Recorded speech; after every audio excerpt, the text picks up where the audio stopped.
पाहिजे. आपल्याला अलग अलग योजना गव्हर्नमेंट आणतं, मोफत आहे, कमी शुल्कामध्ये आहे. आणि त्यामुळे मग लोकसंख्येच्या अनेक प्रश्नावर, झोपडपट्ट्यांवर, घरांवर, वीजवर, यावर मोफत, हे मोफत, ते मोफत, या सबसिडी, त्यामुळे गव्हर्नमेंटला विकास कामासाठी निधी अपुरा पडतो. त्याचं फलित म्हणजे BOT, build, operate and transfer.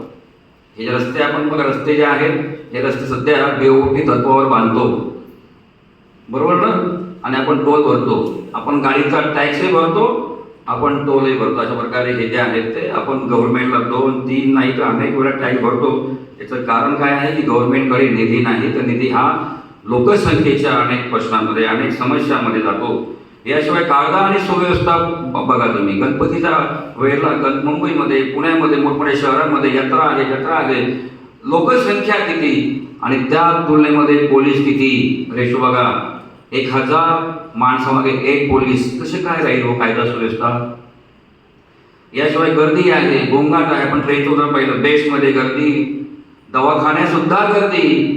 तुम्ही केव्हा तरी परेलच्या टाटा हॉस्पिटलला जाऊन बघा. टाटा मेमोरियल हॉस्पिटल कॅन्सरचं हॉस्पिटल आहे, कॅन्सरचं. नंबर लागत नाही, 2 महिन्यांनी या, 3 महिन्यांनी या, जिवंत असाल तर. कंसातलं वाक्य, जिवंत असाल तर या. कुठे गर्दी नाहीये, थिएटरमध्ये गर्दी, गार्डनमध्ये गर्दी, सगळीकडे गर्दी. हा गर्दी आणि गोंगाटचा पुढचा इफेक्ट होणार पुढे. वाहनांचं संख्या जास्त, प्रदूषण जास्त. याशिवाय साधन संपदांचा ऱ्हास होतोय लोकसंख्येमुळे. पूर्वी असं होतं की लोकसंख्या जेव्हा कमी होती तेव्हा फॉरेस्ट, जंगलात